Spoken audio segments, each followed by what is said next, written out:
안녕하세요. 월천대사TV입니다. 오늘은 공동투자 사기 어떻게 치는지 그것을 알려드리도록 하겠습니다. 모든 방법을 다 알려드릴 수는 없고요. 대표적인 사례만 알려드리도록 하겠습니다. 자, 첫 번째, 군중이 있습니다. 군중이 이렇게 두두두두두 있어요. 군중이 여러 명이 이렇게 있겠죠. 그래서 불특정 다수입니다. 그리고 공동투자를 하기 위해서는 학원을 설립합니다. 좋은 친구들이라는 경매 학원을 설립을 합니다. 그리고 이 학원에서는 이 불특정 다수를 상대로 계속 유혹을 하죠. 수강을 해라, 수강을 해라, 수강을 해라. 그러면 언젠가는 수강생들이 이렇게 늘어나겠죠. 수강생들이 늘어납니다.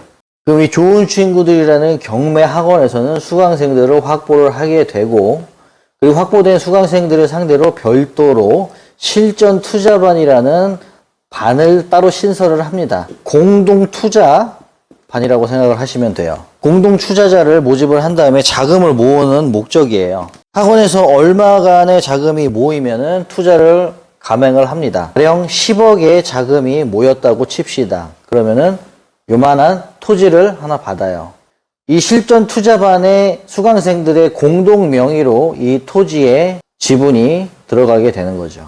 자, 목적은 실전투자반의 수익을 안겨주는 게 이 좋은 친구들 경매 학원에서 주는 목적이겠죠. 투자금의 20%, 30%를 더 얹어서 돌려주겠다고 약속을 하고서 이러한 공동투자를 감행을 하는 것인데, 낙찰까지 받는 것까지는 약속대로 이행을 했어요. 하지만 디벨로핑, 매도가 원활하게 이루어져야지만이 이 투자자들에게 수익을 분배할 수가 있는데, 그것이 안 된다는 게 첫 번째 문제죠. 계획대로 진행되지 않은 것은 투자가 약속대로 무조건 진행되지 않는다고 해서 이건 사기라고 볼 수는 없어요. 여기까지는 사기라고 볼 수가 없는 거예요. 문제는 낙찰받은 이 부동산을 담보로 별도의 은행에서 대출을 받는 거죠. 대출을 받는 게 큰 문제가 되는 것이에요. 투자자들의 자금을 대출을 마음대로 받은 거고, 이 자금을 마음대로 유용하게 되는 것이에요. 개인적으로도 이용을 하고요. 돌려막기도 합니다. 다른 낙찰된 물건에 낙찰 대금으로 유용하기도 하는 거죠. 공동투자에서 받은 토지는 죽은 물건입니다. 아무 쓸모가 없어요. 운 좋게 팔리면 그 대금을 수강생들한테 나누어 주기도 합니다만 결국에 그 돈이 그 돈이에요. 왜냐? 마음대로 좋은 친구들 경매 학원에서 대출을 받아서 유용을 하고 그 대출금에 대한 이자를 실전투자반 수강생들이 다 부담을 하는 거예요. 매도 대금은 예정대로 다시 나누어 주겠지만 수익금은 미미하다, 거의 없다라고 봐도 돼요. 마이너스인 경우가 상당히 많아요. 그동안 나간 이자, 행정 비용, 부대 비용 등을 감안한다면 오히려 마이너스인 경우가 훨씬 많습니다. 이렇게라도 돌려받으면은 굉장히 운이 좋은 경우고, 거의 10중 8구는 돌려받지 못하고 묶여있는 경우가 거의 대다수입니다. 더욱더 악랄한 방법이 하나가 더 있는데요. 자, 이 토지가 있어요. 또 다른 이해관계인이 있을 수도 있어요. 자, 좋은 친구들에서 이 토지를 낙찰받기 위해서 작업을 합니다. 실전투자반을 또 개설을 하고요. 여기에 얽혀있는 이해관계인과 미리 학원과 협의를 해요. 모종의 관계가 있어서 협의를 하게 됩니다. 예를 들어서 이 이해관계인이 10억만 필요해요. 나머지 위로는 학원 너네가 알아서 해라. 이렇게 협의를 합니다.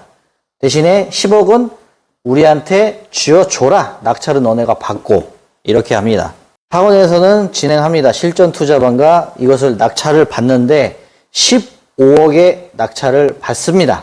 그리고 좋은 친구들 학원에서는 수강생들에게 이렇게 설명을 합니다. 너무나 가치가 뛰어난 토지이다 보니 이것은 무조건 우리가 받아야 하는 토지이기 때문에, 혹은 고가의 낙찰가를 불러서라도 반드시 낙찰을 받아야 된다라고 호소를 하는 것이죠. 실전 투자 반 수강생들은 이 학원을 절대적으로 믿고 투자를 했기 때문에 믿습니다. 끝까지 믿고 가는 거예요. 그런데 뒤에서는 이렇게 썩은 모종의 협의를 하는 것이죠. 10억은 이 이해관계인이 가져가는 것이고, 나머지 5억은 학원에서 또 마음대로 유용을 하게 되는 거예요. 그리고 이 토지를 대상으로 또 담보대출을 받는 거예요. 자, 감정가가 예를 들어서 12억이라고 칩시다. 이 토지가요. 자, 15억의 낙찰을 받아서 10억을 떼고 5억은 일단 먹었어요. 학원에서. 12억의 감정가에서 예를 들어 90%가 대출이 나왔다고 치면 약 11억 정도가 대출이 나와요. 자, 5억 플러스 11억 하면 얼마죠?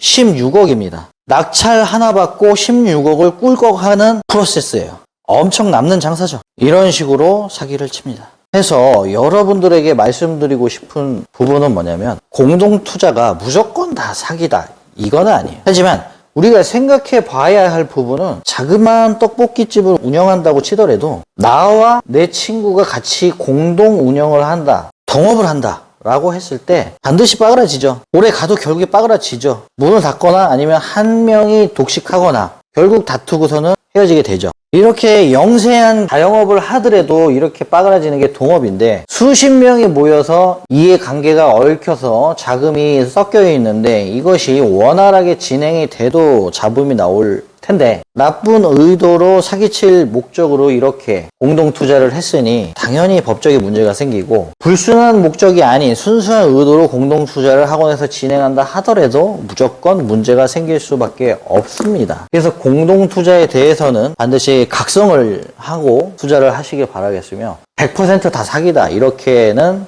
일반화하기는 어려워요. 주의를 해야 한다. 이것은 반드시 말씀드리고 싶은 부분이에요. 자, 공동투자 사기 프로세스에 대해서 대표적인 방법 두 가지를 설명을 해드렸는데요. 잘 이해되셨는지요? 요즘에 너무 사기가 많고 시끄럽고 이슈가 너무 많습니다. 하지만 경매를 하기 위해서 공부한다고 바로 되는 게 아니죠. 1, 2년 공부한다고 해서 덜커덩 받았다가 전재산을 날리는 경우가 왕왕 있습니다.